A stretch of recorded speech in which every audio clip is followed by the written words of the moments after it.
আমরা রাজ্যের নেতা মন্ত্রীরা দেখছনি কত ভালো, কত ভালো আমরা রাজ্যের নেতা মন্ত্রীরা। মানে আমরা খুব ভাগ্য ভালো, আমরা যে এমন নেতা মন্ত্রী পাইছি।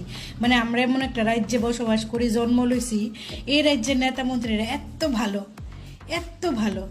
মানে আমরা যে যাই কই, জুমলা কই, সুর কই, বাটফার কই, মানে যাই কই আমরা, তারা মানে এমনিতে অনেক ভালো। তারা দিন রাত্র গরিবের লেগা কাজ করতেছে। গরিব কেমনে বড় লোক করব, গরিবী কেমনে হাঁটা মানে শেষ করব, কেমনে গরিবরারে একটু সাহায্য করব, কেমনে গরিবের লেগা একটু মানে এই প্রজেক্ট সেই প্রজেক্ট চালু করব, এই চিন্তা খালি খালি গরিবরা লেগে চিন্তা কাজ করতেছে এই দেশে।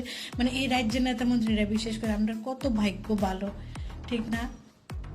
কিন্তু একটা কথা, গরিবরা লেগে কাজ করতে করতে তারা এত বড় লোক হইতেছে কেমনে?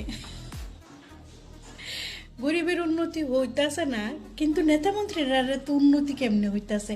তারা গরিবের লেগে কাজ করতেছে, কিন্তু তারা গাড়ি বাড়ি, তারা যে এনে তাই এনে তো বাড়ি আছে, আবার আগরতলা একটা বাড়ি বানাইতেছে, এনো বাড়ি বানাইতেছে, কড়া গাড়ি কিনতেছে, জায়গা কিনতেছে, সোনা গয়না কিনতেছে বউরার লেগে। মানে এরা মানে গরিবের লেগে কাজ করতে করতে তারা বড় লোক হয়ে যেতেছে গা, বুঝছো? এটা তো স্বাভাবিক ব্যাপার মনে হয়, এটা মনে হয় স্বাভাবিক ব্যাপার। সারা দেশেই মানে এই জুমলা পার্টি নেতা মন্ত্রীরা গরিবের লেগে কাজ করি করি কইয়া কইয়া বড় লোক হইতাছে। গরিব কিন্তু বড় লোক হইতাছে না, গরিব আরো দিন দিন গরিব হইতাছে। আর তারা ধনী হইতাছে, নেতা মন্ত্রীরা, কার্যকর্তারা, গাড়ির উপরে গাড়ি, বাড়ির উপরে বাড়ি, জাগার উপরে জাগা, খামার বাড়ি, হেই বাড়ি হেই বাড়ি।